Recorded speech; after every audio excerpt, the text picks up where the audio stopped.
Sir ഇങ്ങോട്ടിരിക്കാം. ഞാൻ വിനോദിനോട് പറയുകയായിരുന്നു, എന്റെ കുറെ ഉപദേശം കൊണ്ട് നാളെ തന്നെ കേരളത്തിലെ കഞ്ചാവ് മാഫിയെ തകർത്ത് കളയാമെന്ന് ആരും വ്യാമോഹിക്കണ്ട. ഒന്നാമത്തെ കാര്യം, AK-47 അടക്കമുള്ള അത്യാധുനിക ആയുധങ്ങളുടെ വൻ ശേഖരവുമായിട്ടാണ് നിങ്ങളെ അവർ കാട്ടിൽ കാത്തിരിക്കുന്നത്. ഡിപ്പാർട്ട്മെന്റിലുള്ള സമയത്ത് പൊട്ടാത്ത പഴയ തോക്കുകളും കൊണ്ട് നിങ്ങൾക്ക് അവരെ എന്ത് ചെയ്യാൻ കഴിയും? അങ്ങനെയല്ല സാർ, സഫീഷ്യന്റ് ആയിട്ടുള്ള ആംസ് ആൻഡ് അമ്യൂണിഷൻസ് പ്രൊവൈഡ് ചെയ്തില്ലെങ്കിൽ ഈ ഏർപ്പാടിന് ഞങ്ങളെ കിട്ടില്ലെന്ന് വേണ്ടപ്പെട്ടവരെ ബോധ്യപ്പെടുത്തിയിട്ടുണ്ട്. എങ്കിൽ കൊള്ളാം. പക്ഷെ അതുകൊണ്ട് മാത്രം പ്രശ്നങ്ങൾ തീരുന്നില്ല. ഞാനൊരു ചോദ്യം ചോദിച്ചാൽ ആരും മുഷിയരുത്. ഞാൻ ഇതേ ഓഫീസിലെ SP-യുടെ കസേരയിൽ ഇരിക്കുമ്പോൾ പല റെയ്ഡുകളും നടത്തിയിട്ടുണ്ട്. പക്ഷെ എന്റെ സബോർഡിനേറ്റ്സ് ആരാണെന്ന് കണ്ടുപിടിക്കാൻ കഴിഞ്ഞിട്ടില്ല.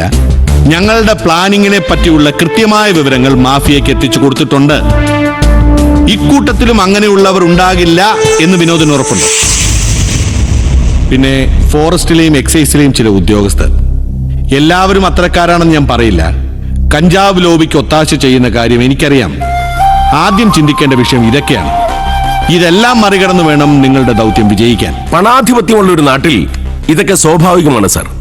പക്ഷേ ശമ്പളവും വാങ്ങി വെറുതെ ഇരിക്കേണ്ടി വരുന്നതിനുള്ള അപമാന ബോധം, രാഷ്ട്ര പുനർനിർമ്മാണത്തിൽ ഞങ്ങളുടേതായ ചെറിയൊരു പങ്ക്, അങ്ങനെയൊക്കെ ചിന്തിക്കുന്ന കുറച്ചുപേരെങ്കിലും ഇക്കൂട്ടത്തിലുണ്ട് സാർ. I appreciate that. എന്തൊക്കെയായാലും നമ്മുടെ നാട് പുരോഗതിയിലേക്കുള്ള കാൽവെപ്പ് തുടങ്ങിക്കഴിഞ്ഞു. എല്ലാ മേഖലയിലും ആ മാറ്റങ്ങൾ കാണാനുണ്ട്. നമ്മുടെ പരിധിയിൽ വരുന്ന കാടുകളിൽ കറണ്ട് ഭാർഗവൻ, ഐസക് ജോൺ, മാരിയപ്പൻ, നായിഡു, ഇവരൊക്കെ വർഷങ്ങളായി ആർക്കും പിടിക്കാൻ പറ്റാതെ വിലസുകയാണ്. ഇവരെയൊക്കെ തെളിവുകളോടെ പിടികൂടാൻ നമുക്ക് കഴിയണം. കാടുമായുള്ള സാറിന്റെ ദീർഘകാലത്തെ പരിചയവും അനുഭവങ്ങളും ഞങ്ങളുമായി പങ്കുവച്ച ഞങ്ങൾക്കത് വലിയ സഹായമായിരിക്കും. തീർച്ചയായും ഡീറ്റെയിൽഡ് ആയിട്ട് ഞാൻ എല്ലാം പറഞ്ഞു തരാം.